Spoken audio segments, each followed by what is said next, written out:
इसलिए कि कोई भी आसानी से आए और उसको हल्का सामान समझ करके इस्तेमाल करके और निकलता चला जाए, मुझे को ताप दे करके भी मैंने तेरी महिला को इस्तेमाल कर लिया। उनके बच्चे जींस पहनेंगे, वो विदेश में पार्टियां करेंगे, वो पब में रहेंगे, रात को दारू पियेंगे, मस्त पूरी लाइफ जिएंगे, एंजॉय करेंगे, और उनको बताते कि नहीं भी सभ्यता में लड़कियां अच्छी लगती हैं।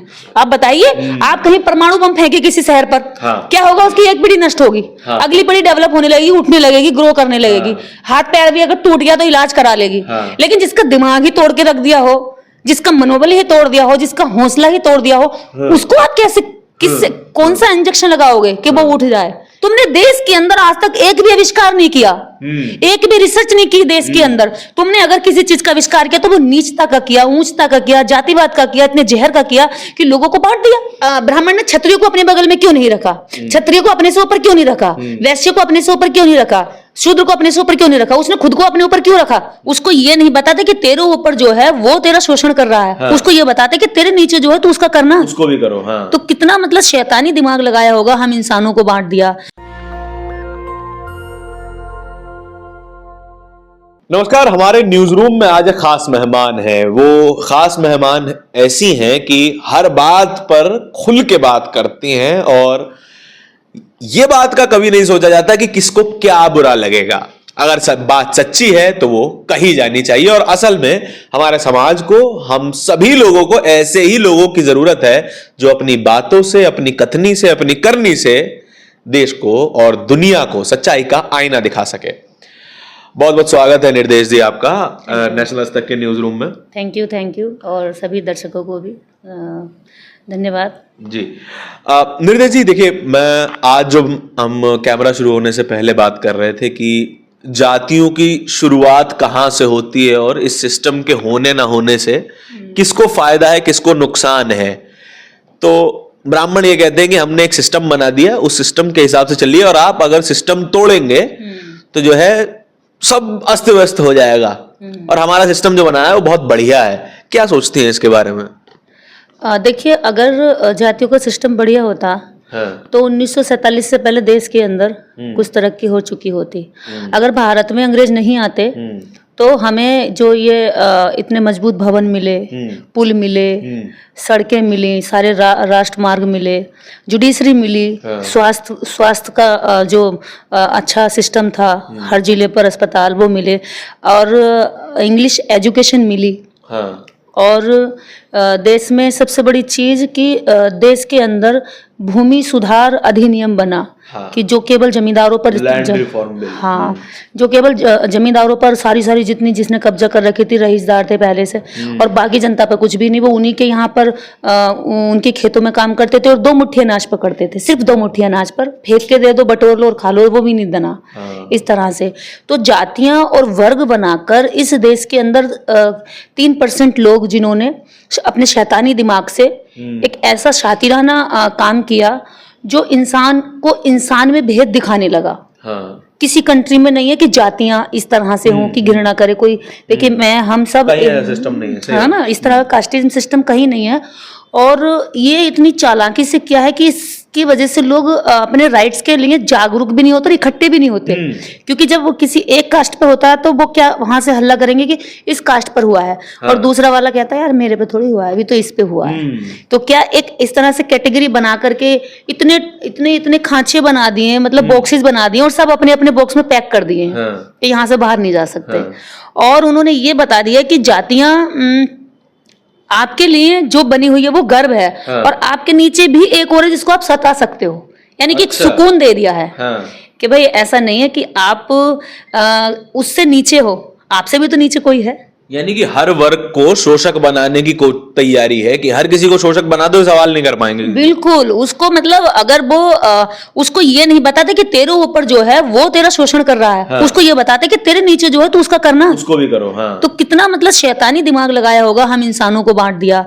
और देश के अंदर 130 करोड़ जनता, अगर हम आज देश में रहते हैं तो हम पहले जानेंगे कि भाई हिंदू हैं, पता चल जाता है, लेकिन इतने से हमारा सेटिस्फेक्शन नहीं होता। वो ऐसा कीड़ा दिमाग में बिठा दिया है। और क्या बंटवारा कर सकते हैं? हाँ, हमारे मतलब रक्त में चलता है कि भैया हिंदू हैं, आप ट्रेन में बैठेंगे, कहीं आपकी बातचीत चलने लगी तो वो आपके हाव भाव और कपड़ों से समझ लेगा कि आप हिंदू तो हैं, लेकिन हिंदू के अंदर क्या है, अब उसकी बेचैनी वहां से बढ़नी शुरू वहां से क्यूरियोसिटी होगी। हाँ, और अगर बगल में कोई नए मकान में रहने आया है, पड़ोस में रहने आया, तो उससे भी हम जानने की कोशिश करेंगे कि भैया हिंदू तो हैं, लग तो रहा है, लेकिन जाति क्या। हाँ, और बिरादरी जानने के बाद ही वो तय करता है कि इससे और कितना रिश्ता आगे कर रखना है।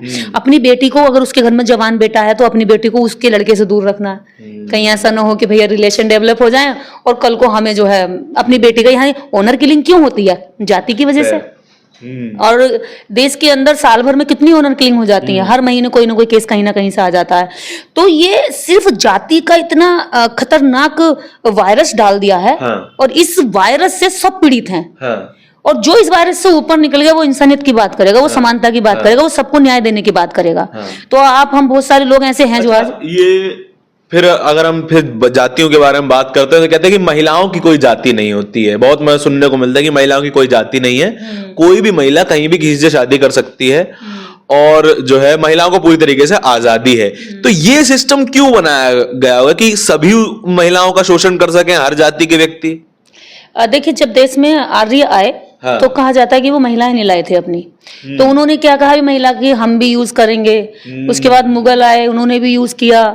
और उसके बाद यहाँ पर जितने भी लोग हूड़ आए, शाक्य आए, मंगोलिया आए, तो इन्होंने सबने क्या किया, ये तो भाई इस देश के अंदर व्यापार करने के हिसाब से, लूटने के हिसाब से आते थे। अब महिलाओं को तो घोड़े पर दुख दुख दुख दुख चला के लाते नहीं, पीछे बिठाकर। समस्या होती, बीमारी होती, उसको कहाँ देख रख करते। तो वो यहीं पर इनकी महिलाओं के साथ पैसे देकर या कुछ महीने के लिए किराए पे लेकर या किसी तरह से उनके साथ संबंध बनाकर या उनको खाने के लिए देकर, जो कमजोर होते थे या जो सामने रहते थे, तो उनसे इस तरह से ये लड़कियों को, महिलाओं को, यहाँ की महिलाओं को सबने शोषित किया, सबने यूज किया। तो महिला को सबसे ज्यादा तो हिंदू जो धर्म ग्रंथ है, मनुस्मृति में भी कहा गया कि ढोर गवार पशु शूद्र नारी ये सब ताड़न अधिकारी। तो शायद ये, जहां तक मैंने पढ़ी है ये लाइन, ये तुलसी इसकी रामचरितमानस की लाइन है। ये रामचरितमानस में भी है। और अगर दोनों में है। और सारे धर्म ग्रंथों में महिला को हमेशा कमजोर कहा गया है। उन्होंने कहा है कि महिला अगर अनमैरिड है, लड़की है, तो पिता का हमेशा उस पर हक होना चाहिए, वो उसके कब्जे में रहनी चाहिए। और अगर शादी होगी तो पति के कब्जे में रहनी चाहिए। बुजुर्ग हो गए फिर बेटा मतलब आजाद नहीं होनी चाहिए। तो ये महिलाओं को इसलिए उन्होंने कहा कि भाई महिला की कोई जाति धर्म नहीं है, महिला को तो जो चाहे वो यूज कर ले। क्यों नहीं है भाई, महिला की जाति धर्म, महिला ही तो सब चीज, महिला ही तो उसको जन्म दे रही जिसने जातियां बनाई है, और महिला ही सबको जनरेट, मतलब वो जननी कह रहे हैं एक तरफ, तो आप उसको एक तरफ कह रहे हैं उसकी कोई जाति नहीं है। इसलिए कि कोई भी आसानी से आए और उसको हल्का सामान समझ करके इस्तेमाल करके और निकलता चला जाए, मुझे को ताप दे करके भी मैंने तेरी महिला को इस्तेमाल कर लिया, केवल इसलिए। तुम अगर पुरुष को भी मॉरल डाउन कर रहे हो या उसकी भी बेइज्जती कर रहे हो, तो कहीं ना कहीं तुम उसकी ये कह के करते हैं कि तेरी बहन को, मतलब हम ऐसा करेंगे। हम किसी को गाली भी देते हैं तो एक महिला के ऊपर गाली देते हैं कि उसकी माँ के ऊपर, बहन के ऊपर, बेटी के ऊपर। तो उन्होंने महिला को इतना सस्ता सामान समझा है कि महिला की कहीं वैल्यू नहीं दी है। और लेकिन आज जब से 1947 के बाद जब डॉक्टर अंबेडकर ने संविधान तैयार किया, उसमें सभी इसको समान नागरिक समझा, महिला पुरुष को दोयम दर्जे का नागरिक नहीं, सब एक समान नागरिक है। तो तब से महिलाओं की कुछ प्रगति हुई है, और इसके लिए मैं सैल्यूट करती हूँ बाबा साहेब डॉक्टर अंबेडकर को कि आज देश की समस्त महिलाएं आजादी का जीवन जी रही हैं। हाँ, अगर किसी समाज के बारे में जानना है कि वो समाज कितना समृद्ध है, तो उसकी महिलाओं को देखिए कि वो कितनी सशक्त हैं। देखिए, इसके आगे अगर हम जैसे किसी जाति समर्थक से बात करते हैं कि यहाँ तक तो वो आ जाएगा व्यक्ति, लेकिन जब हम आगे बात करेंगे तो वो बोलेगा भैया चलो हम जाति हटा देते हैं तो फायदा बताओ। जाति हटा देते हैं तो फिर आपको आरक्षण नहीं मिलेगा, आरक्षण किस नाम पे लोगे? तो फिर उस व्यक्ति के अंदर का जानवर बाहर आने लग जाता है। मैंने कुछ दिन पहले एक ग्राउंड रिपोर्ट करी थी जहां पर एक आंदोलन हो रहा था कि जातिगत आरक्षण हटा दीजिए, आर्थिक आधार पे दे दीजिए। ठीक है। ये लोग आरक्षण को गरीबी उन्मूलन कार्यक्रम समझते हैं। तब वहां से ये लोग शुरू होते हैं कि भैया फायदा बताओ, फायदा क्या होगा जाति हटाने से फायदा क्या होगा? जाति हटाने से नुकसान क्या होगा? हाँ। देश में क्या नुकसान होगा? जाति हटाने से फायदे ही फायदे हैं। आपसी प्रेम बढ़ेगा, राष्ट्र की एकता और राष्ट्र की अखंडता बढ़ेगी, और राष्ट्र की जो भावना है राष्ट्र को सुरक्षित और आगे बढ़ाने की, वो भावना दृढ़ होगी। क्यों? क्योंकि हम फिर किसी भी व्यक्ति के साथ भाईचारा बढ़ाएंगे, जातिवाद नहीं बढ़ाएंगे। अभी मान लीजिए आप मेरी जाति, कोई पूछता है, बहुत बार ऐसा हुआ है कि आपकी जाति क्या है। मेरी जाति अक्सर लोगों को पता नहीं है, ज्यादातर लोगों को, तो पूछते हैं कि आपकी जाति क्या है। अब हम उनसे कहेंगे भी आपकी जाति, अगर मेरी जाति और आपकी जाति, पहली बात तो यह है कि उन्होंने बनाई उसको मैं मानती नहीं, लेकिन अगर उनके बनाए अनुसार मैं बता भी दूं तो आप मेरे प्रति और ज्यादा प्रेम करेंगे। आपका प्रेम क्या होगा? अरे यार ये तो मेरा अपना है, तो आपका प्रेम मेरे प्रति बढ़ जाएगा। और जैसे ही आपको पता चलेगा कि मैं आपकी जाति के बिल्कुल सेम कनेक्ट नहीं कर रही हूँ, तो आपका प्रेम क्या होगा? बढ़ जाएगा, नीचे आ जाएगा। आपकी मैत्री मेरे प्रति कम हो जाएगी। तो जिस रूप में आपने मुझे जाना है, जिस रूप में जितना आप मुझसे जुड़े हो, इसी रास्ते पर जुड़ो ना। जाति पूछ करके हमारी मैत्री कम होती है, हमारा भाईचारा टूटता है, हमारा बहनचारा टूटता है। एक और सवाल क्यों ऐड करना है हमें अपनी कॉन्वर्सेशन में कि भैया आप निर्देश है, मैं धारण हूं, बस यहाँ पर बात खत्म हो जाए, हमारे विचार मिले तो बात बने। और दूसरी चीज, जाति की जो लोग प्रैक्टिस करते हैं, वो खासकर या तो वो लोग हैं जिनको जाति से फायदा है, या वो लोग हैं जिनको जाति के नुकसान के मतलब अभी तक असर नहीं पता है कि जाति के क्या क्या नुकसान है। मान लीजिए जो यहाँ पर एक ऐसा तबका है भारत के अंदर, करोड़ों की संख्या में वो लोग हैं जो अभी तक नहीं जानते कि साजिश के तहत जाति बनाई गई। मान लीजिए मैंने आपके लिए एक चाय बनाई और उस चाय में मैंने कुछ ऐसा मतलब मिक्स किया जो आपकी हेल्थ को गिरा सकता है, धीरे धीरे, या कुछ भी मैंने ऐसी प्रैक्टिस करने की कोशिश की कि आपकी हेल्थ पर करेगा असर। अब आपको पता नहीं है, आपने वो पी ली। अब पीकर आप तो ये कह रहे नहीं मैंने तो चाय पी थी। अब कोई कहेगा नहीं जी इस चाय में ये भी था। नहीं मैंने तो चाय पी थी यार, मैंने ऐसा कुछ नहीं खाया। आपको तो चाय दिखी है ना, लेकिन चाय के अंदर जो था उसमें जो आपके लिए नुकसानदायक था वो आपको नहीं दिखा, वो धीरे धीरे खा रहा। तो वही जातिवाद है। वो करोड़ों की संख्या अभी तक नहीं जानती कि जातिवाद किस लिए परोसा गया है। वो अभी इसी पर बात करने को राजी नहीं हो रहा है कि भी ये जाति बनाई किसने है। जाति इस देश के 3.5% ब्राह्मण ने जातियां बना करके इस देश में वर्चस्व बनाया। ब्राह्मण ने किसी को भी अपने बगल में नहीं रखा। मैं ये कहना चाहूंगी कि ब्राह्मण ने क्षत्रिय को अपने बगल में क्यों नहीं रखा, क्षत्रिय को अपने से ऊपर क्यों नहीं रखा, वैश्य को अपने से ऊपर क्यों नहीं रखा, शूद्र को अपने से ऊपर क्यों नहीं रखा, उसने खुद को अपने ऊपर क्यों रखा, सबसे ऊपर क्यों रखा। इसका मतलब तो ये हो गया तुम स्वघोषित ऊंचे हो गए, स्वघोषित बड़े हो गए। किसने माना कि तुम बड़े हो? हमने तो नहीं माना। तो किसने माना कि आप बड़े हो? कैसे बड़े हो? और बड़ा होने का ये होता है फर्ज। आप बड़े हैं, मैं छोटी बहन हूं, मान लीजिए आप बड़े भाई हैं, मैं छोटी हूं, तो बड़ा भाई क्या करेगा कि अब अगर रोटी कम पड़ रही है तो अपने हिस्से की मुझे खिलाएगा पहले, हैं? बिल्कुल। अगर बिस्तर एक ही है तो वो कहेगा बहन तू ऊपर सो मैं नीचे सो जाऊंगा, है ना?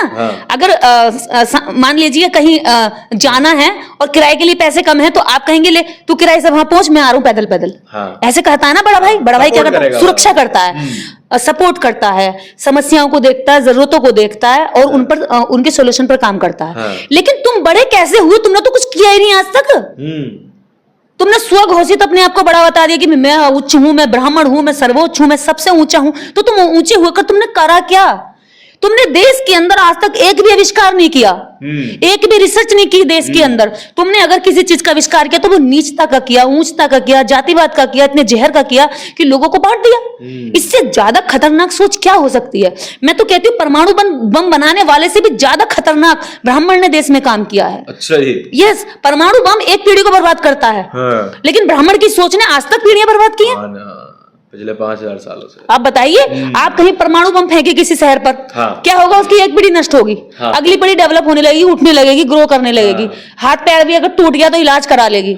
लेकिन जिसका दिमाग ही तोड़ के रख दिया हो, जिसका मनोबल ही तोड़ दिया हो, जिसका हौसला ही तोड़ दिया हो, उसको आप कैसे किससे कौन सा इंजेक्शन लगाओगे कि वो उठ जाए? उसके लिए अगर हम जैसे लोग कुछ हिम्मत भरने की कोशिश करते हैं तो उनको लगता है कि अरे इसको खत्म करो जल्दी, इसको हटाओ रास्ते से, क्योंकि ये तो हमारे जो हमने ऊपर से दिखा रखा है बहुत अच्छी स्मेल आ रही है, बहुत अच्छा सुंदर सुंदर है, खूबसूरत है। ये तो उसके नीचे की परतें उखाड़ के दिखा रही है कि नहीं इसके नीचे कोड़ है, इसके नीचे गंदगी, इसके अंदर खाज है, इसके अंदर बीमारियां हैं, इसके अंदर इस तरह की बुराइयां हैं और इससे इतने लोग परेशान हैं, इनको आजाद करो, इनकी रिहाई करो। तो उन्हें लगता है कि नहीं निर्देश बिल्कुल जहर है हमारे लिए। वो अगर वायलेंस के नाम पर कुछ भी कर डालें, कोई रेप कर दे, कोई हत्या कर दे, कोई रेप की धमकी दे दे, कोई सड़क पे चलते एसिड फेंक दे किसी चेहरे पर, मुझे धमकी दे दे तेरे चेहरे पर हम एसिड फेंक देंगे, तो आज वो धमकी दे रहे हैं, किसी की हलचल नहीं हुई है। मेरे साथ जो घटनाएं होने की संभावनाएं भी हैं, बिल्कुल मैंने उसको सार्वजनिक किया, मैंने पुलिस से भी प्रोटेक्शन मांगा, मैंने पुलिस को भी बताया, लेकिन उस पर कोई कार्रवाई नहीं हुई। अच्छा। लेकिन निर्देश क्या देश की बेटी नहीं है, केवल जातिवाद की जहर से। क्या मेरा दोस्त था कि मैंने एक ऐसी माँ की कोख चुनी जो इस देश के अंदर दलित शूद्रों में आती थी? वो क्या मैंने कहा था कि इस कोख से जन्म दो? क्या ये व्यवस्था मैंने बनाई थी? ये जाल मैंने बुना था कि इस जाल में मैं मकड़ी एक जाल बना देती और मक्खी उसमें अगर बैठ जाती तो फंस जाती है? मेरा दोस्त था। मुझे तो नहीं पता था कि जब मैं भ्रूण थी पेट में, मैं जा रही हूं, मैं उसमें जन्म लूंगी, कि मैं इस देश के अंदर ऐसे नर्क में जन्म लूंगी जहां मेरी सुरक्षा, मेरा सम्मान, मेरा आत्मसम्मान कुछ भी वैल्यू नहीं रखेगा, केवल इसलिए कि मैं तुम्हारी बनाए हुए सिस्टम में जाति के उस जगह आती हूं जहां तुम्हारे लिए उन लोगों की भावनाएं कीड़े मकोड़ों से भी ज्यादा बदतर है। मेरा क्या दोष था?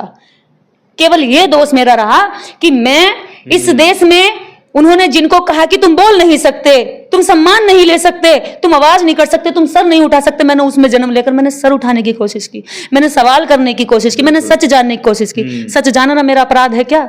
अगर ये अपराध है तो फिर इंसान में जन्म लेना भी मेरा अपराध है। इंसान का पहला कर्तव्य यही है कि वो इंसान बनकर पहले सच्चाई को जाने, वास्तविकता को जाने।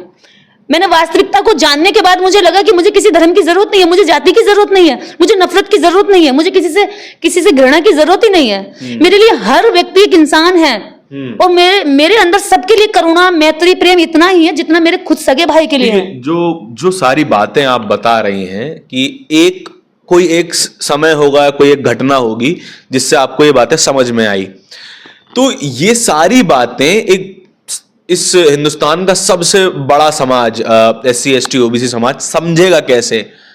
वो इस सोच तक पहुंचे कैसे जिस तक आप या हम पहुंच चुके हैं? उसके लिए देखिए, मैं अब से कुछ साल पहले, 12-13 साल पहले मंदिर भटकी हूँ। मैं हर मंदिर में गई हूँ, बड़े बड़े मंदिरों में गई हूँ, मैं 4 धाम की यात्रा भी की हुई हूँ, उत्तरकाशी जाकर के केदारनाथ, बद्रीनाथ भी गई हूँ, लेकिन मेरे दुखों का कभी अंत नहीं हुआ। मेरे दुख किसी भी उससे नहीं घटे। मैं परेशान रही, दुखी रही, और केवल इंसान को यही लगता है कि भाई मेरे शरीर में जो दर्द है ये कम हो जाए, चाहे उसके लिए मुझे कितना भी दूर और ज्यादा दर्द क्यों ना खरीदना पड़ जाए, पैसा भी लग जाता है। तो वहां जाकर के कुछ नहीं मिलने वाला। अगर कुछ मिलेगा तो मिलेगा कि आपको, आप ये जानिए कि आपके अधिकार कहाँ है, आपके बच्चों को नौकरी कहाँ से मिलेगी, आपको रोजगार कहाँ से मिलेगा, आपको स्वास्थ्य कहाँ से, अच्छा स्वास्थ्य कहाँ से मिलेगा। एक आदमी जब बीमार होता है तो भगवान के जाप करने से या मंत्रों से आपकी तबीयत ठीक नहीं होती है, बिल्कुल दवाइयों से होती है, साइंस ठीक करती है। दूसरी चीज, जब आप का बेटा नौकरी करेगा तो वो आप सरकारों से सवाल करेंगे, किसी देवता या भगवान से नहीं। आप सही जगह पर सवाल करिए कि भी आपका ये मेरा बच्चा जब शिक्षित है और लायक भी है तो देश के अंदर इतनी सारे बेरोजगार क्यों घूम रहे हैं? क्यों नहीं कहते आपकी बच्चों को नौकरी दीजिए? क्यों नहीं कहते सरकार को जब वोट डालते हैं? तो सबसे बड़ी चीज है, उन्होंने ये बता दिया कि आपको जो है ना वहां मंदिर से मिलेगा। और मैं कहती हूँ मंदिर से नहीं मिलेगा, आप सरकार की सवाल करिए, आंखों में आंखें डाल करके पूछिए। वोट देते हैं तो इसलिए देते हैं, टैक्स देते हैं तो इसलिए देते हैं कि हमारा जीवन अच्छा बन सके। और ये जिम्मेदारी किसी भगवान की नहीं, इस देश की सरकारों की बनती है कि वो अपने देश के समस्त नागरिकों को करें। बेसिकली जो बताना चाह रही हैं, उन्होंने तो बता दिया कि भैया तुम्हारा कल्याण होगा मंदिर जाके। आप जो बताना चाह रही हैं कि शिक्षित बनिए, हाँ, और सरकार से सवाल करिए, हाँ, जागरूक बनिए। क्या मैं ठीक समझ रहा हूँ? बिल्कुल यही है। आपकी जागरूकता ही आपके सारी समस्याओं का सोल्यूशन निकाल देगी। और जब आप जागरूक हो जाएंगे तो आप चीजों को सही तरीके से समझने लगेंगे। और समझने की सबसे बड़ी चीज ये है कि आज अगर देवी देवता या भगवान, हाँ, या मंदिर हमारा कल्याण करते तो मैं ये समझ रही हूँ कि वो अपने जो मंदिरों में बैठे हैं, हाँ, वो अपने बच्चे को CA क्यों बनाते हैं? हाँ, वो अपने बेटों को डॉक्टर क्यों बनाते हैं? उसको पुजारी क्यों नहीं बनाते? उसको क्यों नहीं बनाते? हाँ, उसको क्यों इंजीनियर बनाते हैं? उसको क्यों विदेश की शिक्षा लेने भेजते हैं? आपको स्वदेशी बनाते हैं कि स्वदेशी बनिए भैया, साड़ी पहनिए, ब्लाउज पहनिए और सभ्यता में रहिए। लेकिन उनकी लड़की जो है, उनके बच्चे जीन्स पहनेंगे, वो विदेश में पार्टियां करेंगे, वो पब में रहेंगे, रात को दारू पियेंगे, मस्त पूरी लाइफ जिएंगे, एंजॉय करेंगे। और उनको बताते कि नहीं भी सभ्यता में लड़कियां अच्छी लगती हैं। तो आप बताइए, ये सभ्यता का ढोल आपके ऊपर पीट करके आपसे सभ्यता बचवा रहे हैं, धर्म आपसे बचवा रहे हैं। मुझे बताइए, कांवड़ यात्रा में कितने नेताओं के बच्चे होते हैं, कितने पुजारियों के बच्चे होते हैं? मुझे पुजारियों के बच्चे बता दीजिए। सही बात। जितने मंदिरों में पुजारी उनके बच्चे होते हैं क्या? हाँ। उनकी महिलाएं कभी कलश यात्राओं में होती हैं क्या? इसका उदाहरण तो मैं अपने निजी एक्सपीरियंस से दे सकता हूँ। हमारे घर के पास एक मंदिर है, हाँ, वो हमारे हर जगह, मतलब कुछ भी होता है घर में, वो पूजा करवाने आते हैं। लेकिन उनका बेटा स्टैनफोर्ड यूनिवर्सिटी में पढ़ता है और यहाँ कहते हैं कि मोदी जी काम बहुत अच्छा कर रहे हैं। तो यही है ना कि मेहनत जैसे धारण करके चले जाएं और इनकी पीठ थपथपाई जाएगी, भैया तुम बहुत अच्छा करो, लो सैलरी लो, सैलरी लेकर मौज करो। और धारण जो देखे महीने के लास्ट में, यार मैं क्या खाऊंगा। सही बात। तो यहाँ पर लोगों का पेशेंस इतना बना दिया कि भैया नहीं भी मिलेगा तो तुमने कहीं ना कहीं आस्था में कोई कमी रखी होगी। हाँ। ये सबसे बड़ा अच्छा वो दे दिया है। जैसे आप कहोगे भी आपको जो है आप खुद से ही सवाल करते रहोगे आज। हाँ यार मैंने पता नहीं क्या कमी कर दी, क्या कमी कर दी। हाँ। और देखिए कितनी पीढ़ियां गुजर गई, क्या कमियां होती आ रही हैं, आज तक हम परफेक्ट ही नहीं बैठे। तो हटाओ इस भगवान को जो हमारे मतलब हमें आज तक कोई परफेक्ट 5000 सालों से नहीं बन पाए, कोई एक व्यक्ति परफेक्ट नहीं मिला इसको कि भाई आकर कहे कि ठीक है भी मैं तेरे दुख खत्म कर दूंगा। तो इसका मतलब ये है कि वो है नहीं। और दूसरी चीज ये है कि भगवान के नाम पर कुछ लोगों ने अपने बिजनेस को धर्म का नाम दे दिया है और वो धर्म को पूरी तरीके से बदनाम कर रहे हैं। मेरी नजर में जो धर्म की परिभाषा वो नहीं है जो आप कहते हैं कि एक दूसरे को मार दो, काट दो, इसको मानो, नहीं मानोगे तो हम ये करेंगे, वायलेंस हो जाएगा। धर्म की परिभाषा ये है कि जो मैं अपने लिए अच्छा चाहती हूँ वो मैं आपके लिए भी चाहूँ, वो मैं इसके लिए भी चाहूं।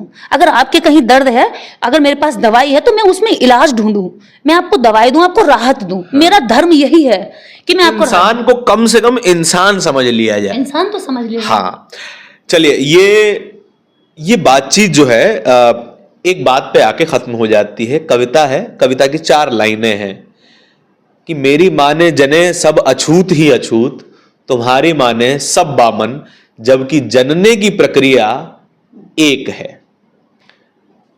कि हमारी माँ ने सब अछूत जने, तुम सभी के सभी बामन हुए, लेकिन जो जनने की प्रक्रिया में पीड़ा थी हम दोनों की माँ ने एक जैसी सही थी। जब हम इंसान को इंसान नहीं समझते हैं, इंसान की पीड़ा को इंसान की पीड़ा की नजर से नहीं देखते हैं, तब हम इंसान नहीं होते हैं। सीधी सी बात है, हमें समझने की जरूरत है। और जो आपको बताए कि हमें तुम्हारे पिताजी मर गए हैं, हमें खाना खिलाओ, तुम्हारे घर बेटा हुआ है, हमें खाना खिलाओ, या फिर तुम्हारे घर में कुछ भी हो जाए हमें खिलाओ, तो वो आपका हितैषी नहीं है। वो अपना बिजनेस कर रहा है और आपकी रोटी में से अपना हिस्सा निकाल रहा है। अगर आपको बात ये ठीक लगती है और खराब लगती है तो कमेंट सेक्शन में जरूर बताएं। फूल पत्थर जो भी हो मारे जरूर। और पूरी बातचीत के बारे में अपने विचार दें। कैमरे के पीछे मेरे साथी नवीन के साथ नेशनल दस्तक ब्यूरो से धारण की रिपोर्ट। धन्यवाद। नेशनल दस्तक की आपसे गुजारिश है कि अगर इसको बचाना चाहते हैं तो नेशनल दस्तक को सब्सक्राइब करने के लिए रेड कलर के सब्सक्राइब बटन को दबाएं, फिर बेल आइकन की घंटी दबाएं।